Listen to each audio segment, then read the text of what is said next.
6월 23일 월요일 하나님 말씀 시편 78편 40절부터 55절입니다. 함께 교독하겠습니다. 그들이 광야에서 그에게 반항하며 사막에서 그를 슬프시게 함이 몇 번인가. 그들이 돌이켜 하나님을 거듭거듭 시험하며 이스라엘 거룩하신 이를 노엽게 하였도다. 그들이 그의 권능의 손을 기억하지 아니하며 대적에게서 그들을 구원하신 날도 기억하지 아니하였도다.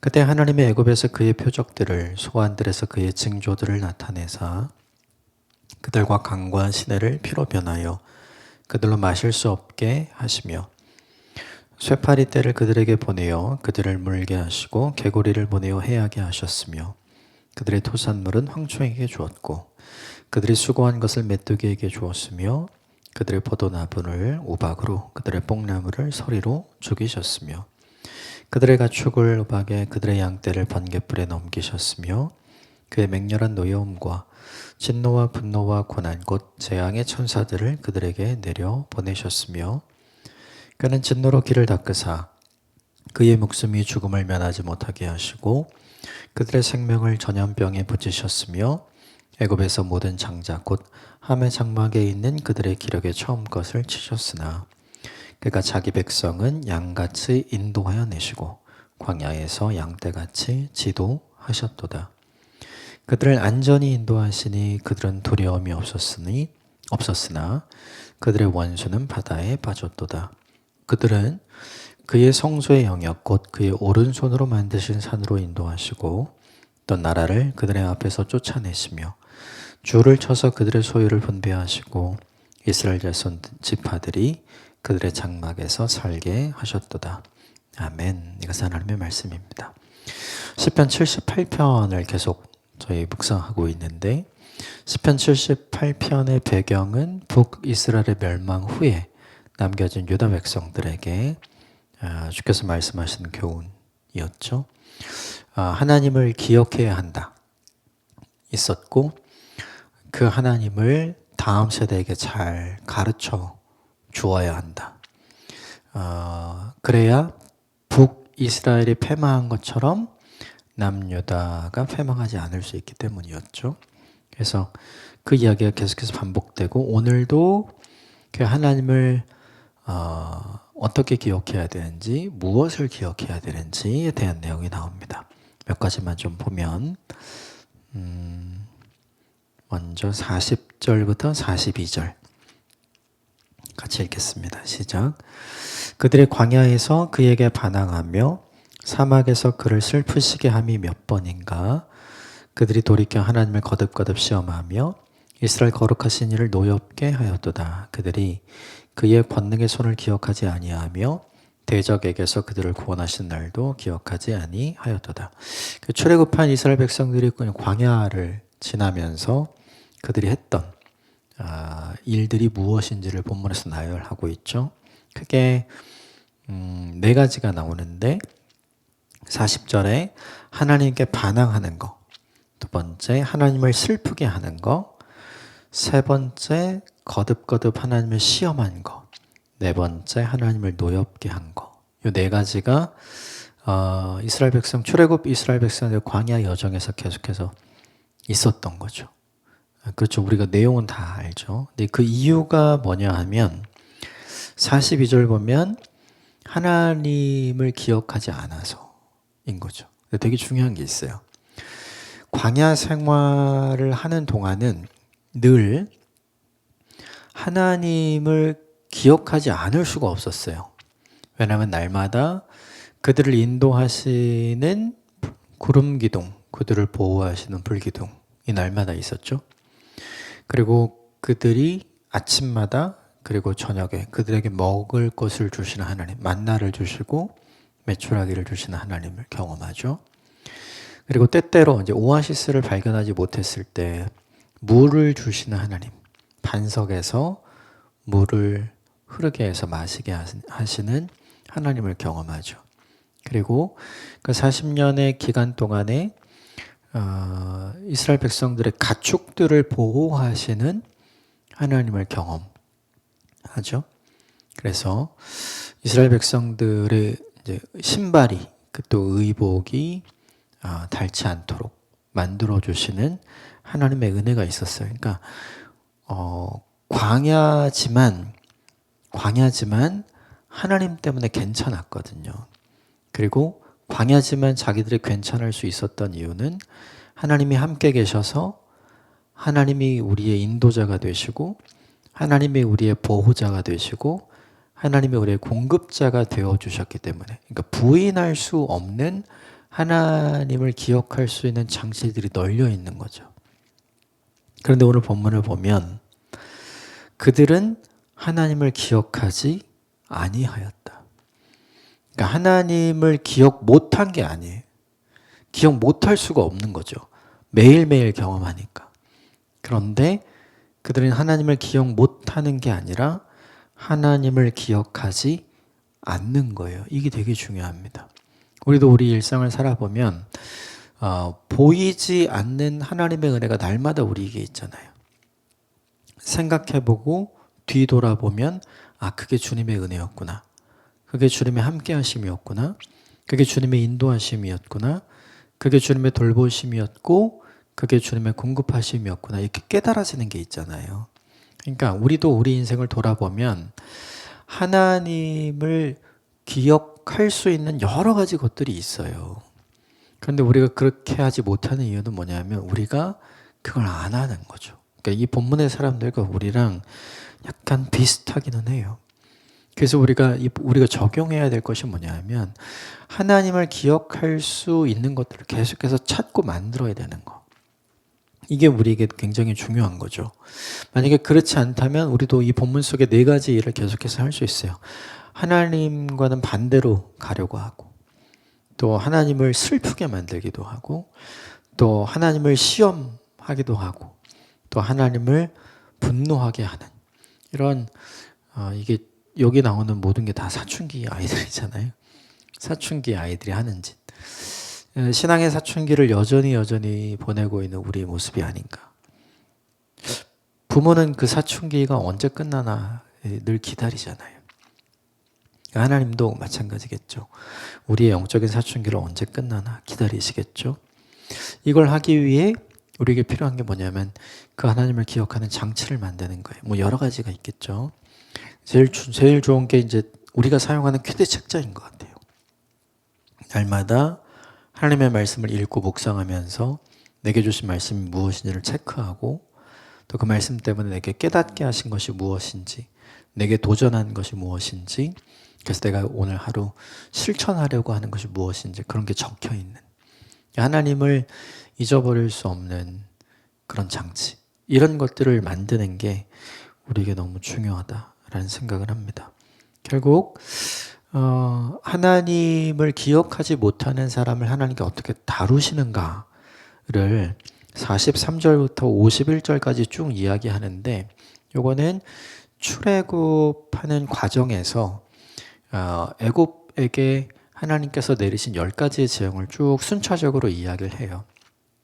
모세가 애굽의 바로에게 찾아가서 내 백성을 하나님께서 풀어주라 말씀하셨다고 전하고, 우리가 예배하러 가야 한다 전하고 그리고 어떤 일이 벌어질 것인지 다 알려주죠. 그리고 그런 재앙이 있을 때마다 내가 보내주겠다, 너의 말대로 하겠다, 내가 하나님을 인정한다, 그런 얘기를 했다가 자기가 한 그 이야기를 기억하지 않고 모두 다 뒤집죠. 그러다 결국 10번째 마지막 재앙이었던 애굽의 장자들이 다 죽게 되죠. 그런데 참으로 신기한 건 그때 하나님을 기억하지 않는 바로와 애굽 사람들에게는 그런 심판과 징계가 있었지만 그때에 하나님을 기억하고 있었던 이스라엘 백성에겐 그런 일이 없었죠. 이 대비되는 부분이 오늘 본문에 나오는데 51절부터 53절까지 같이 읽겠습니다. 시작. 애굽에서 모든 장자 곧 함의 장막에 있는 그들의 기력에 처음 것을 치셨으나 그가 자기 백성은 양같이 인도하여 내시고 광야에서 양떼같이 지도하셨도다. 그들을 안전히 인도하시니 그들은 두려움이 없었으나 그들의 원수는 바다에 빠졌도다. 애굽의 장자들이 이제 죽음을 맞이하죠. 그런데 이스라엘 백성들은 단 한 명의 장자도 죽지 않았죠. 하나님께서 말씀하신 대로 양의 피를 문과 문설주에 바르고 그날 밤을 보냈죠. 이 본문이 우리에게 보여주는 게 뭐냐면 하나님을 기억하지 않는 사람들을 하나님께서 어떻게 다루시는가. 즉 43절부터 51절까지 철저하게 징계하고 심판하고 보여주는 거죠. 그런데 거기에서 다 예외가 된 사람들이 누구냐 하면 오늘 본문에 인도하심을 받고 지도하심을 받은 52절에 나오는 자기 백성, 즉 이스라엘 사람들인 거죠. 이게 우리한테 되게 중요해요. 하나님은 하나님을 기억하는 사람과 하나님을 기억하지 않는 사람을 다르게 대하시거든요. 이건 차별이 아니에요. 이건 차별이 아니라 이건 구별하는 거죠. 하나님을 하나님으로 인정하는 사람과 하나님을 하나님으로 인정하지 않는 사람을 똑같이 대하면 그거 하나님이 아니에요. 오늘 본문은 하나님을 향한 태도가 다른 사람을 하나님께서 각각 다르게 대하신다는 걸 분명하게 보여주죠. 그래서 기억해야 한다는 걸 강조하고 싶은 거예요. 그렇게 해서 인도하심을 받아내었던 이 사람들이 광야에서 하나님께 받은 두 가지 은혜가 있어요. 52절에 보면 인도하심, 지도하심. 이건 좀 중요해요. 표시를 좀 해주시면. 하나님께서 이스라엘 백성들을 다루시는 방법, 즉 하나님을 기억하는 사람을 어떻게 다루냐 하면 광야지만 인도하시고 광야지만 지도하시는 거예요. 근데 하나님을 기억하지 않는 사람들은 아까 43절에서 51절처럼 보면 다 심판하고 징계를 받게 되잖아요. 전혀 다른 거죠. 왜 하나님이 이렇게 하시는가? 52절 보면 자기 백성이기 때문에 그렇죠. 자기 백성, 하나님을 기억하는 백성이기 때문에. 하나님을 찾고 하나님께 기대고 하나님을 의지하는 사람들이기 때문에 그렇죠. 그래서 이 사람들이 광야를 지납니다. 그런데 괜찮아요. 이 본문이 우리에게 주는 메시지가 있죠. 광야는 어떤 곳이냐면 안전하지 않은 곳이죠. 안전하지 않기 때문에 두려움이 많은 곳이에요. 근데 그 광야를 안전하게 인도하시고 두려움 없이 지나가게 하신다. 이게 52절, 53절 핵심 내용이죠. 그렇다면 우리가 적용할 수 있는 게 한 가지가 나오는 것 같아요. 하나님이 함께 하시면 괜찮다. 광야라도 괜찮다. 하나님을 기억하는 사람이 광야에 가면 괜찮다. 하나님이 그를 책임져 주신다. 하나님이 그를 인도하신다. 하나님이 그를 지도하신다. 하나님이 그를 두려움이 없게 하신다. 하나님이 그를 그의 원수로부터 건져 주신다. 이게 이 본문의 핵심 내용이죠.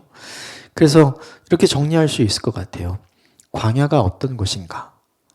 우리는 하나님이 인도하셔서 광야면 싫잖아요. 하나님이 인도하셨는데 광야면 우리는 그 인도하심을 저 거절합니다. 우리 보통 그러는데 오늘 이 본문이 보여주는 건 하나님이 인도하시면 광야이지만 괜찮다. 왠가? 그 광야에서 비로소 뭘 확인하게 되냐면 하나님의 나와 함께 하심 그리고 하나님의 인도하심을 확실하게 경험하게 되고 그리고 그 광야에서 우리는 하나님의 사람으로 거듭나게 되죠. 하나님의 지도하심을 받으면서 그리고 그 광야는 두려움이 많은 곳이지만 그 두려움이 있어도 괜찮은 사람이 돼요. 그러니까 두려움을 두려워하지 않는 사람이 되는 게 아니라 두려움이라는 게 여전히 있지만 하나님이 나와 함께 계셔서 그 두려움을 극복해낼 수 있는 사람으로 우리가 성장하는 거예요. 그리고 광야에서 우리가 비로소 알게 되는 게 뭐냐 하면 주님이 우리의 목자구나. 우리를 먹이시고 우리를 입히시고 우리를 가장 좋은 곳으로 인도해 가시는구나. 이걸 알게 되는 거죠. 이게 뭐냐 하면 하나님을 기억하는 사람에게 주시는 은혜와 복인 것 같아요. 저와 여러분에게도 이 인도하심과 이 지도하심이 경험되어지고 피부로 느껴지는 오늘 하루가 되기를 주님의 이름으로 축복합니다. 결론 54절 55절 같이 봅시다. 시작. 그들을 그의 성소의 영역 곧 그의 오른손으로 만드신 산으로 인도하시고 또 나라를 그들의 앞에서 쫓아내시며 줄을 쳐서 그들의 소유를 분배하시고 이스라엘 지파들이 그들의 장막에서 살게 하셨도다. 54절의 산은 시온 산이죠. 즉 가나안으로 인도하신 거고 55절은 약속의 땅에서 정복전쟁을 했죠. 거기 승리했죠. 네, 그 승리하게 해주신 분이 누구냐면 하나님. 그래서 하나님이 그들을 다 쫓아내셨다. 이런 표현을 하죠. 그리고 나서 말씀대로 각 지파별로 인원대로 제비 뽑아서 땅을 분배해서 살게 했죠. 결국 이 약속의 완성인 거죠.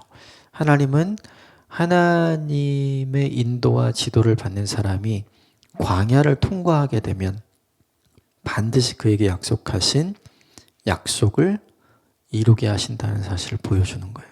그래서 하나님을 기억하며 살아야 한다. 어디에서도요? 광야에서도. 이 본문이 우리에게 보여주는 메시지가 있다면 그거죠. 그 두 번째 나눴던 메시지가 중요한 것 같아요. 하나님을 기억하지 않는 사람을 하나님은 심판과 징계로 대하시지만 하나님을 기억하는 사람들을 하나님은 인도하시고 지도하신다. 그래서 광야를 거치게 하신 이후에 하나님은 하나님의 약속을 선하시게 이루어 주신다는 거죠. 그러면 이제 우리한테 되게 중요한 게 있죠. 이 본문을 어떻게 우리에게 적용해야 할 것인가. 저는 두 번째 거를 좀 확대해서 우리에게 적용했으면 좋겠어요. 하나님이 인도하셨는데 광야면 우리 실망하잖아요. 근데 괜찮아요. 그 광야를 지나야 약속의 땅에 가는 거예요. 그러니까 거기가 목적지가 아니라 거기는 지나가는 곳이라는 거죠. 근데 그 지나가는 곳에서 하나님을 계속해서 기억하고 있어야 돼요. 그래야 하나님의 인도하심과 하나님의 지도하심을 받고 하나님의 보호하심, 하나님의 공급하심을 받아 결국 약속의 땅으로 가게 되는 거니까요. 결국 이 본문이 우리에게 알려주는 건 뭐냐 하면 우리는 광야라서 하나님을 잊어버리려고 하잖아요. 그게 그 40절 우리 제일 처음에 읽었던 40절, 41절에 나오는 게 그거잖아요. 광야하기 때문에 사람들이 반항했고 슬프게 했고 하나님을 시험했고 하나님을 노엽게 하잖아요. 이 과정을 거쳐야 돼요. 이 과정에서 이 네 가지를 뛰어넘으려면 하나님을 기억해야 되죠. 광야에서 하나님을 기억하는 사람이 되면 결국 하나님의 인도하심으로 하나님께서 베풀어 주시는 약속의 땅으로 가게 된다.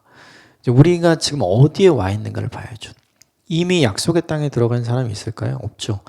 우리 시대의 약속의 땅이라고 하면 결국 우리가 가야 할 하나님 나라를 의미하는데 아직 거기 안 갔잖아요, 우리. 그러면 지금 우리 어디에 있는 거냐면 아직 광야에 있는 거예요. 내 인생의 광야에서 약속의 땅인 하나님의 나라에 들어가기까지 우리에게 필요한 건 하나님의 인도하심과 하나님의 지도하심이죠. 그 하나님의 인도하심과 지도하심이 우리에게 있기 위해 우리에게 필요한 게 뭐냐 하면 그 하나님을 기억하는 것이다. 어디에서도요? 광야에서도. 그러므로 불구하고 무엇을 기억해야 할 것인가? 광야에서 신실하게 이스라엘 백성들을 인도하신 하나님을 기억해야 돼요. 그래서 내 인생의 광야에서 나를 동일하게 인도하시는 그 하나님을 신뢰할 수 있고 그 하나님을 신뢰함으로 내 믿음이 흔들리지 않아 하나님이 인도하시는 길을 쫓아가면 결국 그 약속의 땅으로 우리를 인도하시는 하나님을 경험하게 되겠죠. 저는 이 믿음의 선순환이 저와 여러분에게 있게 되기를 주님의 이름으로 축복합니다. 광야여도 괜찮습니다. 광야에서 우리는 하나님이 내 인생의 목자 된다는 걸 분명하게 알 수 있기 때문이죠. 광야에서 우리는 하나님의 인도, 하나님의 공급을 경험합니다. 광야에서 우리는 성장하고 성숙해요. 그리고 광야에서 우리는 두려움을 극복하는 법을 배웁니다. 이 모든 게 우리에게 좋은 거죠. 이것이 오늘 우리에게 가득한 하루가 되길 바랍니다. 함께 기도하겠습니다.